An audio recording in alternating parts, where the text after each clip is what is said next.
Hey, broken salespeople. So today I'm going to talk about cancel culture. Don't worry, it won't be as political as you think. That's on this episode of the Broken Salespeople podcast.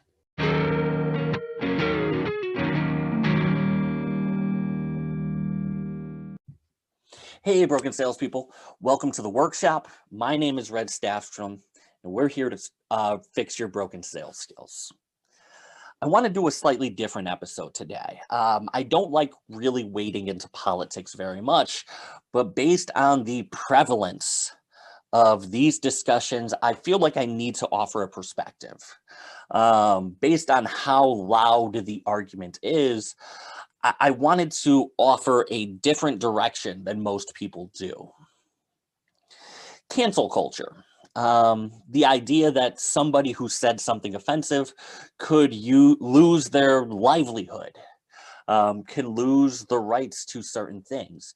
This has become a big hot button issue in the United States particularly, but it's happened all over the globe. There has been a lot of discussion about cancel culture and how sensitive should we be to certain groups, certain ideas, certain thought process. That's not for me to decide. Of all the discussions, to be quite frank, I am not part of any of the offended parties in most discussions of cancel culture. I am not a minority. I am not a LGBTQ. I am not the person who deserves a say in terms of whether something is offensive or not. My opinion, I am not the one who's generally offended by it. So as somebody who is not generally offended, I have no say over what is offensive, if that makes sense. So I don't want to go down that road. I don't want to say what is and isn't allowed. I want to explain it from a business perspective. So I want to talk about two of the high profile ones of the last week or two. Dr. Seuss and Gina Carano. Those are probably the two that are getting the most oxygen right now. Dr. Seuss, the publisher behind Dr. Seuss, decided to pull the plug on 6 of the books that Dr. Seuss wrote. Most of them are lesser known. Probably the most popular of the ones that I've seen that were canceled is So I Saw It on Mulberry Street. The others were lesser known. But that was probably the most famous of the 6. It wasn't Cat in the Hat. It wasn't Fox and Socks. It wasn't Green Eggs and Ham. It was lesser known books that were canceled, quote unquote. Gina Carano was fired from Disney from her acting gig on, I couldn't think of the word for it, for her job on The Mandalorian. I'm a fan of The Mandalorian. I think she did an excellent job on the show. None of that has anything else to do with another thing. I'm a fan. I liked her performance. She did a very good job on the show. So let's talk about those two things. Let's talk about Dr. Seuss and cancel culture.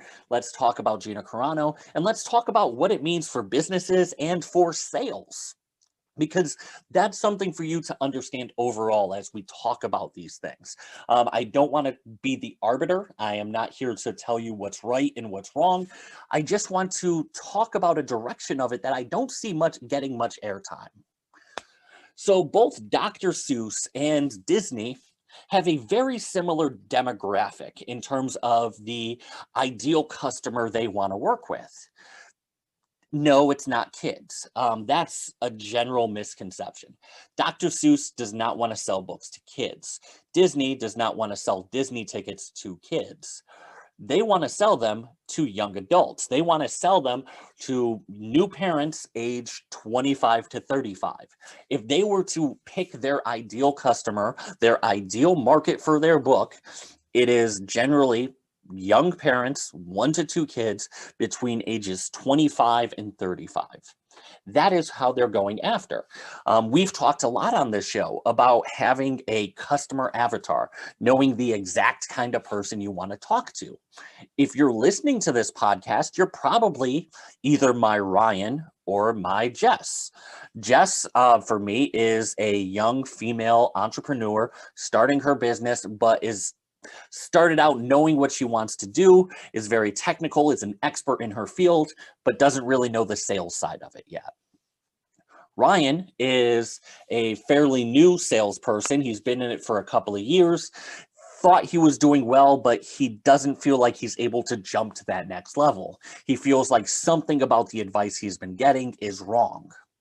Those are my two ideal customers. Those are the customer avatars that I have in my head. Both of them are great, but that's who I am aiming for. Those are the kinds of people I want to talk to, my Ryan and my Jess. Now think about Disney. Think about Dr. Seuss. Well, Dr. Seuss is an estate. Obviously, Theodore Geisel isn't a part of it anymore. Who are they really going after? Young parents. They want people who have an income to actually buy the books for their kids. They want to have those parents take their kids to Disneyland and spend $3,000 at a resort. They don't just want that $14 membership to Disney Plus. Their ideas are much more grandiose than that. They have that ideal customer avatar. Now start picturing that person in your head.